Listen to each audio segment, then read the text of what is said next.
ठीक है। अभी देखो यहाँ पे फेलोमियर की बात कर रहा है। फेलोमियर इज बेसिकली, आप यहाँ पे 3 टाइप्स के फेलोमियर कह सकते हो, राइट, वेंट्रल एंड लेफ्ट। ठीक है, लेफ्ट, राइट एंड वेंट्रल। अब कैसा हो गया, लेफ्ट, राइट एंड वेंट्रल। इस तरीके से इसको सराउंड किया हुआ है, किसको, जो मेल गोनोफोर है, जो ओपनिंग के लिए मेल गोनोफोर है, उसको फेलोमियर ने सराउंड किया हुआ है। ठीक है। एंड ये सारे स्ट्रक्चर जो होते हैं, गोनेपोफाइसिस वगैरह, ये सब स्ट्रक्चर पॉपुलेशन में हेल्प करते हैं। ठीक है। वी हैव लाइक एक एसेसरी स्ट्रक्चर्स कह सकते हो, और इसी से कहीं समहाउ नीचे के साइड में गोनोफोर प्रेजेंट होगा। दैट्स वाई यहाँ पे आपको लेबलिंग में गोनोफोर नहीं मिलेगा। ठीक है। and that structure is pseudopenis, not real penis. That's why pseudopenis, false penis we can say. Anal cerci, ठीक है, caudal style, ठीक है, caudal style या anal style या anal style सब एक ही टर्म है। anal style, caudal style and anal style सब कॉमन। ठीक है। अब देखते हैं यहाँ पे क्या है, पेलिक ग्लैंड, सेक्सुअल एरोजल टिक्यूटर के बारे में, and then ventral, ventral phallomere bears gonophore. ये इंपॉर्टेंट पॉइंट है, दैट्स वाई आप वेंट्रली गोनोफोर बोल रहे हो। ठीक है। और वो कवर किया हुआ है, कवरिंग है एंड अटैच्ड उसी से उसके आसपास ही दिखे।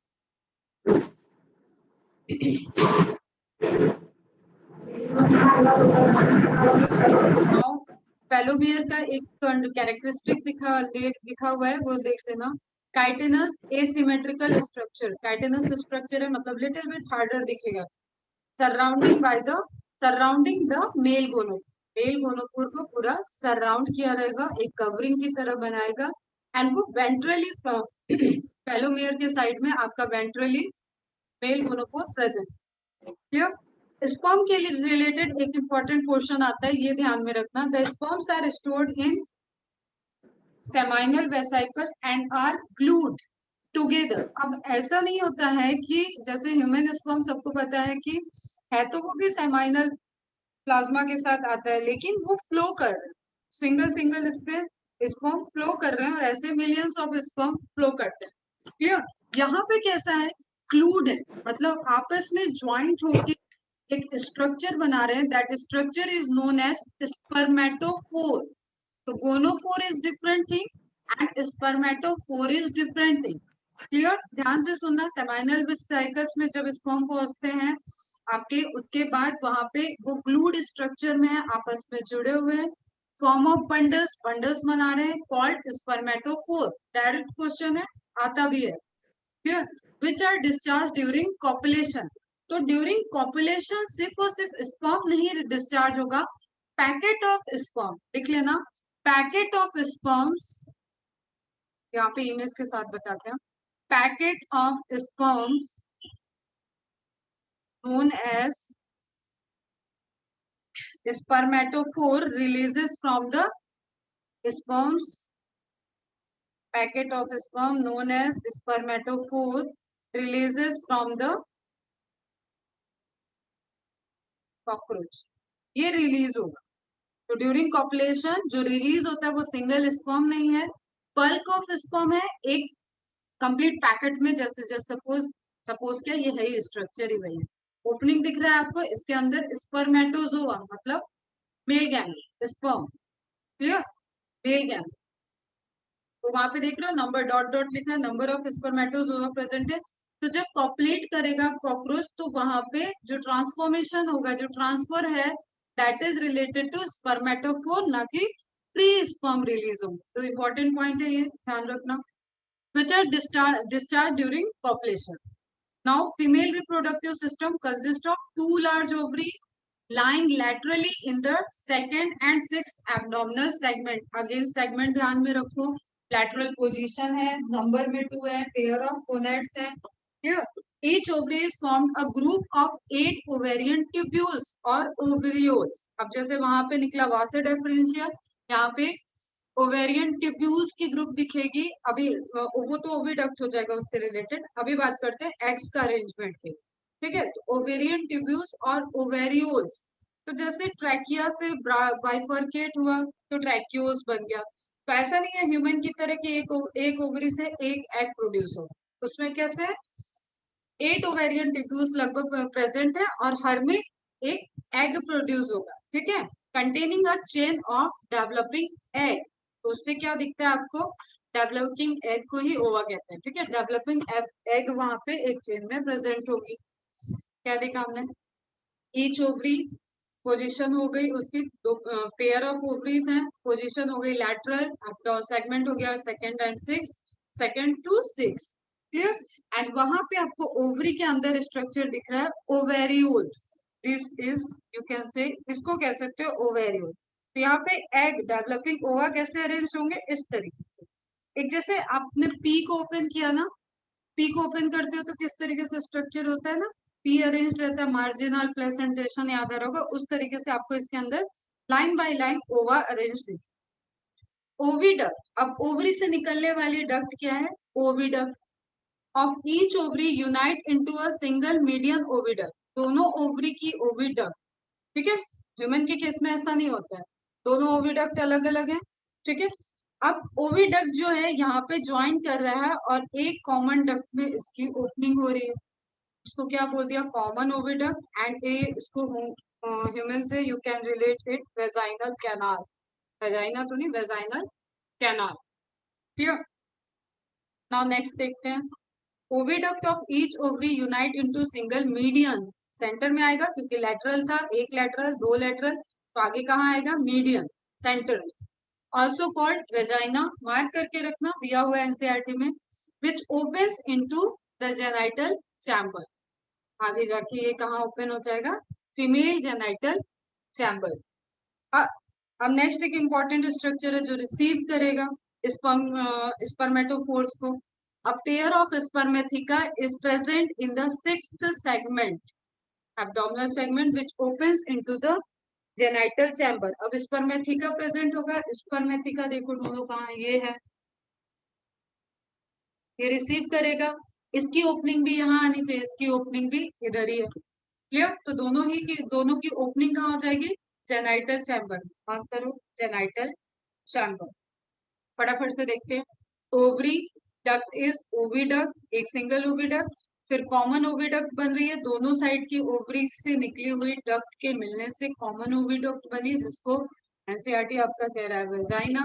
आप इसको फॉलो करो, वेजाइना स्ट्रक्चर वहां पे फॉर्म हुआ and vaginal structure opens into genital chamber. फिर कोलेटरल ग्लैंड आप पहले भी पढ़ चुके हो, ये हेल्प करेगा रिप्रोडक्टिव स्ट्रक्चर, रिप्रोडक्टिव डेवलपमेंट में हेल्प करेगा,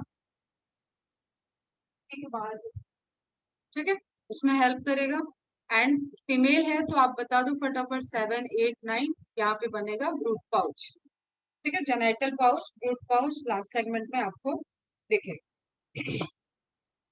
क्लियर है। स्पर्मेथिका में स्टोर होगा, sperms are transferred through spermatophores, their fertilized eggs are, अब ट्रांसफर हुआ जेनाइटल चैम्बर में आया, वहां पे फर्टिलाइजेशन होगा, ये सब यहाँ पे हिडन है, यहाँ पे बहुत सी चीजें हिडन है, बात नहीं किया है, प्रोसेस हमें पता है, male gamete female gamete fuse करेंगे, देन जाइगोट बनेगा, जाइगोट डेवलप करेगा, एम्ब्रियो बनेगा और उसी को हम कहेंगे फर्टिलाइज एग का डेवलपमेंट, ठीक है। Zygote is fertilised egg are encased in capsule called ootheca, अब ये रिलीज होगा, जैसे कुकून रिलीज हुआ अर्थवर्म के बाहर, उसी तरीके से ootheca एक सेगमेंट, एक स्ट्रक्चर है जो रिलीज हो जाएगा और ये एनवायरमेंट में आ जाएगा, एज अब ये अपने न्यूट्रिटिव वैल्यू को लेके रिलीज हुआ है और धीरे धीरे धीरे धीरे डेवलपमेंट के साथ वो एग की तरह ओपन होगा एंड वहां से निम्फ का फॉर्मेशन होगा, क्लियर। ootheca कैरेक्टरिस्टिक्स जो दिया हुआ है वो ध्यान में रखना, is a dark reddish to blackish brown capsule about, अब ये पूरा इंपॉर्टेंट लाइन, ये पूरा ही important, sperms are transferred through spermatophore, खत्म हो गया, मतलब प्री फर्टिलाइजेशन इवेंट खत्म। फर्टिलाइजेशन इवेंट में क्या होगा, स्पर्मेटोफोर रप्चर करेगा, स्पर्म रिलीज होगा, जेनाइटल चैम्बर में ऑलरेडी आपका डेवलप ओवा पहुंचा हुआ है, एग पहुंचा हुआ है, स्पर्म एंड ओवा फ्यूज करेंगे, जाइगोट का फॉर्मेशन होगा, देन जाइगोट का एम्ब्रियोनिक डेवलपमेंट होगा, और ऊथिके के अंदर ये प्रोसेस होते होते ऊथिका रिलीज हो जाएगा, एक कैप्सूल स्ट्रक्चर, हार्ड स्ट्रक्चर होगा जो कि इन्वायरमेंटल स्ट्रेस को बेयर कर सके। ऊथिके रिलीज हुआ, ऊथिके का अपीयरेंस दिया हुआ है dark reddish to blackish brown capsule. और ये आपका अगर नियर बाय आपने कभी देखा हो कि यहाँ पे कॉकरोच की एग्जिस्टेंस ज्यादा है, उस केस में आपको खिड़की वगैरह के किनारे किनारे इस तरीके के स्ट्रक्चर चिपके हुए मिल जाते हैं, विंडोज के बीच में, ठीक है, कहीं पे बाहर की साइड में, ऊपर वाले जो किचन विचन में रैक होती हैं उनमें ये स्ट्रक्चर दिख जाता है। क्योंकि रत्नागिरी का जो वेदर है that is very favourable for cockroach. Utica is dark reddish to blackish brown capsule about 8 mm long. ठीक है, हाइट दिए, दे आर ड्रॉप्ड और glued to a suitable surface. अब ये बाहर आएंगे तो सरफेस पे ग्लू कर गए, चिपक गए, तभी मैं बोल रही हूँ कि विंडो वगैरह ऐसे साइड में प्रेजेंट रहे। यूजुअली अ क्रैक और क्रिवाइस, ठीक है, एक आप ऐसे बना लो कि क्रैक, कोई जगह चाहिए जहां से स्पर्मेट, जहां से फर्टिलाइज एग रिलीज हो, डेवलपिंग फर्टिलाइज एग रिलीज हो, ऑफ हाई रिलेटिव ह्यूमिडिटी। देखो, हाई रिलेटिव ह्यूमिडिटी, इसलिए मैं बार बार बोल रही हूँ ये बहुत फेवरेबल जगह है। नियर अ फूड सोर्स, अंदर का उठीके का सप्लाई खत्म हो रहा है तो अब वो क्रैक करेगा, वहां पे ओपनिंग बनेगी और रिलीज हो जाएंगे डेवलपिंग, जो आप निम्फ कह सकते हो, डेवलपिंग, ठीक है, फूड सोर्स के आसपास रहेंगे और उनको सप्लाई मिलती रहेगी। On an average female produce 9 to 10 ootheca, each containing 14 to 16 egg. अब ये बेटा देखो, कैलकुलेशन देखो, एक फीमेल 9 से 10 ऊथिका को रिलीज कर रही है एंड हर ऊथिके के अंदर 14 to 16 फर्टिलाइज रह गए। देखो हम समझाते हैं ऊथिकी क्या है। जैसे देखो, ये है ऊथिकी, ठीक है, ये हो गया अगर फीमेल कॉकरोच, फीमेल कॉकरोच है, फीमेल कॉकरोच से ऊथिका रिलीज हुआ, ऊथिका इस तरीके से कितने दिया हुआ है, 9 to 10, 9 to 10, ठीक है, 9 to 10 हो गया उसके पास, एक फीमेल से रिलीज हो रहा है 9 to 10, और हर एक में कितने कितने हैं, 14 to 16 है, सब बहुत कम है। हर 9 to 10 मतलब एक में है 14 to 16, वन है 14 to 16। आप एक कोई भी पैरामीटर ले लो, तो 9 को अगर 14 मान रहे हो तो 14 से मल्टीप्लाई करो, क्लियर, 16 मान रहे हो तो 9 मल्टीप्लाई बाय 16 करो। तो इस तरीके से आपको दिख रहा है कि कई सारे कॉकरोच से एक बार में जब ऊथिके डेवलप होगा और उससे कॉकरोच रिलीज होंगे तो आपको फिर घर में पूरा बाढ़ आता हुआ दिखता है, जगह जगह जगह जगह जगह जगह छोटे छोटे कॉकरोच घूमते हुए फिर दिखना स्टार्ट हो जाता। इज इट क्लियर बेटा, समझ में आ गया? कुछ कह रहे हो क्या?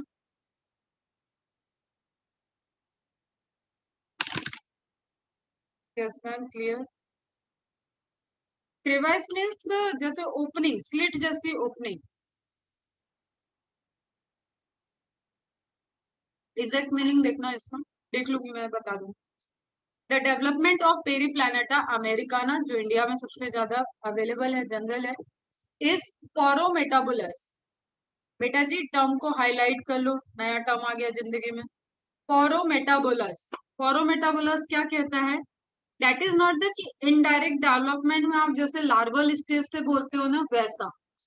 अभी जो मैंने ये ग्रुप फोटो लगा रखी है ना इनकी, कॉकरोच फैमिली की, that is that is the structure development. ये निम्फ है, देखो इसके विंग्स वगैरह नहीं, ये बड़ा हो रहा है, एक्सोस्केलेटन बन रहा है, एक्सोस्केलेटन बार बार शेड ऑफ होगा, डेवलप हो रहा है, ठीक है, विंग्स के जुड़ने की जगह होती है लेकिन विंग्स नहीं होते हैं, इस तरीके का स्ट्रक्चर दिखता है, एंड जब फाइनल एडल्ट हो जाएगा तो उसके पास विंग्स आ जाते हैं। समझ रहे हो? तो ये जो स्ट्रक्चर है, इस डेवलपमेंट को अपन मेटामॉर्फोसिस नहीं बोलते, इस डेवलपमेंट को बोलते paurometabolous, meaning there is development through nymphal stage. और वो जो आप छोटे छोटे स्ट्रक्चर देख रहे हो, दे आर निम्फ, ये निम्फ है, क्लियर, ये निम्फ है, ये निम्फ है, ठीक। जब तक इसमें विंग्स नहीं आ जाएंगे, ध्यान से सुनना, जब तक इसमें विंग्स नहीं आ जाएंगे, ये बार बार जैसे सांप अपनी केचुल निकालता है उस तरीके से इसका एक्सोस्केलेटन टूट टूट के शेड ऑफ होगा, सांप की तरह नहीं, यहाँ पे टूट टूट के शेड ऑफ हो जाएगा एंड वो नया एक्सोस्केलेटन पैरेलली नीचे बनता रहेगा। और जब फाइनली विंग्स आ जाते हैं तो वो एक डेवलप मैच्योर कॉकरोच की आइडेंटिफिकेशन कैरेक्टरिस्टिक्स होती है। और क्लाइटेलम आपका अर्थवर्म में आइडेंटिफिकेशन कैरेक्टरिस्टिक्स होता है। क्लियर। एक्चुअली ये क्या है, ऊथिका एग लिखता है, ये बहुत सारी बुक में ना बहुत सारे अलग अलग तरीके। ऊथिका, ऊथिका के अंदर से फिर डेवलप हुआ 6 to 7 वीक लग गया, निम्फ का फॉर्मेशन हुआ, 19 to 13 मंथ तक ये शेड ऑफ करते रहेंगे, मोल्टिंग इफेक्ट को शो करेंगे एंड उसके बाद एडल्ट का फॉर्मेशन होगा। अब देखो ये अलग अलग स्पीसीज का अलग अलग है कि वो कितनी बार शेड ऑफ करता है, कितनी बार फॉर्मेशन करता है। तो now focused on Periplaneta Americana, the NIMS look very much like adult. ठीक है, निम्फ ग्रोज हाईलाइट करो, वेरी मच लिखा है, एकदम आइडेंटिकल नहीं लिखा है क्योंकि विंग्स नहीं है उनमें, बाकी स्ट्रक्चर आपको दिखेगा कि डेवलप हो, एंटीना है, हेड आ जाएगा, बट विंग्स पूरी तरीके से आपके नहीं है। मोल्टिंग अबाउट 13 टाइम्स, इंपॉर्टेंट है, 13 टाइम्स एनसीईआरटी में लिखा है और पेरीप्लैनेटा अमेरिकाना का डेटा है। To reach the adult form, मतलब निम्फ जो है वो 13 बार मोल्टिंग कर रहा है, उसके बाद वो एडल्ट फॉर्म में आएगा। The next to last nymphal stage, अब ध्यान से रखो, इसको भी मार्क करो, next to last, next to last nymphal stage has wings pad. Last वाली निम्फल स्टेज के पहले वाली जो निम्फल स्टेज होगी उसमें विंग पैड्स आ जाएंगे, मतलब वो लोकेशन, वो स्ट्रक्चर जहां से विंग ओरिजिनेट होने वाले हैं। But only adult cockroach have the wings, तो ये इंपॉर्टेंट लाइन है, 5 स्टार लगा लो, कॉकरोच से आने वाला बहुत इंपॉर्टेंट क्वेश्चन है। निम्फल स्टेज और कहाँ पे विंग पैड होते हैं, किसमें विंग्स होते हैं। Many species of cockroaches are wild and are of no known economic important yet. अब इनका क्या ही इकोनॉमिक इम्पोर्टेंस है, बस हाँ हम स्पेस वगैरह इनको, जो इनके स्ट्रेस कंडीशन को बेयर करने की टेंडेंसी है उसके अकॉर्डिंग हम इनको यूज करते हैं स्टडी में, एजुकेशनल पर्पज से। लेकिन इकोनॉमिक इम्पोर्टेंस क्या है कि हाँ इससे हमें रेशम का धागा मिल रहा है, ठीक है, इस तरीके का कुछ हमें नहीं जनरेट हो रहा। A few species thrive in and around human habitat. क्यों? क्योंकि ये बहुत सारे डिजीज को कैरी करने वाला वेक्टर भी है, हमारे चारों तरफ प्रेजेंट है। They are pest because they spoil food and contaminate it. तो टाइफाइड का कॉज है ये, मतलब वेक्टर है, टाइफाइड का कॉज नहीं कहेंगे, वेक्टर है। Clear. Salmonella typhi is the is the bacteria which causes typhoid fever and उसको कैरी करेगा, क्या फूड बॉर्न डिजीज होती है वो। तो वो कैसे होगा, फूड पे आपके कॉकरोच घूम गया और फिर आपने उसको खा लिया, या सरफेस पे घूम गया और वहां पे आपने कुछ ऐसा चीज टच किया, हाथ टच किया और उसके बाद आपने उससे हाथ से आटा सान दिया या वॉटेवर, किसी तरीके से वो अगर आ गया फूड के अंदर, ठीक है, तो इनके पास क्लियर करने की क्षमता होती है, ऐसे नहीं खत्म होते तो वो फिर वहां पे ट्रांसफर करेंगे तो डिजीज कॉज करेंगे। अब इसका डिटेल अपन देखेंगे, human health and disease. Food and contaminate it with their smelly excreta. तो आपको पता है कि जहाँ पे भी फिर ये अगर इनकी पूरी बारात आ जाएगी और ये स्टोर होके रहने लगेंगे तो उस पोर्शन से, जैसे कबर्ड वगैरह हुआ, आपकी टेबल है, स्टडी टेबल है, उसके पुरानी बुक्स भी अंदर रखी है लास्ट ईयर की, लास्ट क्लासेस की, तो वहां से एक आपको स्मेल आता हुआ दिखेगा। ठीक है, एक तो बुक बग भी होता है, वो वहां पे हैंग करता हुआ लगने लगता है, और दूसरा कॉकरोच अगर वहां से गुजर रहे हैं और वहां पे उनके ऊथिका जर्मिनेट कर रहे होंगे तो स्मेली एक्सक्रीटा की वजह से स्मेल आता है। They can transmit a variety of bacterial disease bye contaminating food material, जहाँ पे मैंने आपको एग्जांपल दे दिया, Salmonella typhi, typhoid disease.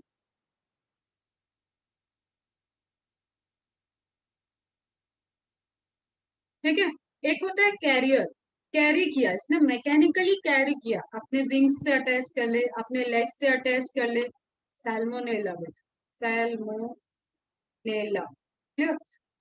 Salmonella typhi bacteria है, टाइफाइड कॉज करता है और ये उसका कैरियर है। ठीक है, कैरियर वेक्टर, वेक्टर है, ऐसा नहीं है, मतलब वो कैरियर है, कैरियर कहेंगे, मैकेनिकल कैरियर है, टच होके और ट्रांसमिट होके।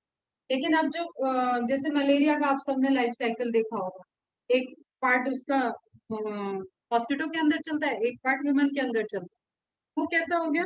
वो वेक्टर, वो मैकेनिकल वेक्टर नहीं हुआ, वो इंटरनल वेक्टर के उसके अंदर उसका लाइफ स्पैन का पार्ट चल रहा है। करेंगे इन सब बारे में बात के बाद। तो यू कैन सी हियर, ये जो है इसके ये है निम्फल स्टेज।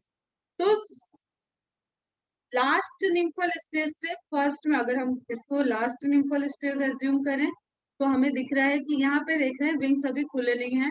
तो लास्ट निम्फल स्टेज से फर्स्ट में हमें विंग पैड दिखेंगे, ठीक है, जहां से विंग ओरिजिनेट हो सकते हैं। और इन सारे स्ट्रक्चर ये सब आपको कॉकरोच में वैरायटी दिखेंगी, वो स्पीसीज अलग अलग नहीं है, वो अंडर द डेवलपमेंट स्टेज है। ओके बेटा, तो इसी के साथ कॉकरोच अपना होता है समाप्त। कवर करिए इसको बढ़िया से, कोई भी कंफ्यूजन हो पूछो।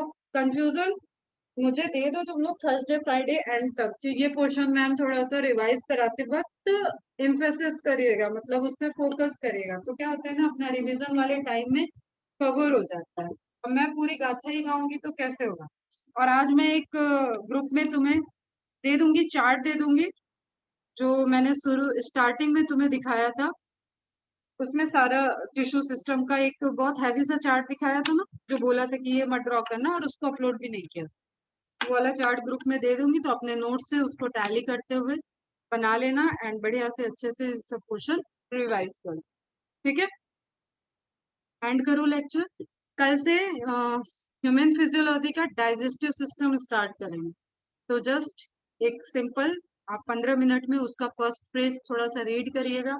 डाइजेस्टिव सिस्टम ऑलरेडी पढ़ा हुआ है, सबसे सिंपल सिस्टम मुझे तो डाइजेस्टिव सिस्टम ही लगता है, तो उसको अच्छे से रिवाइज एक बार करो, वहां से पढ़ना।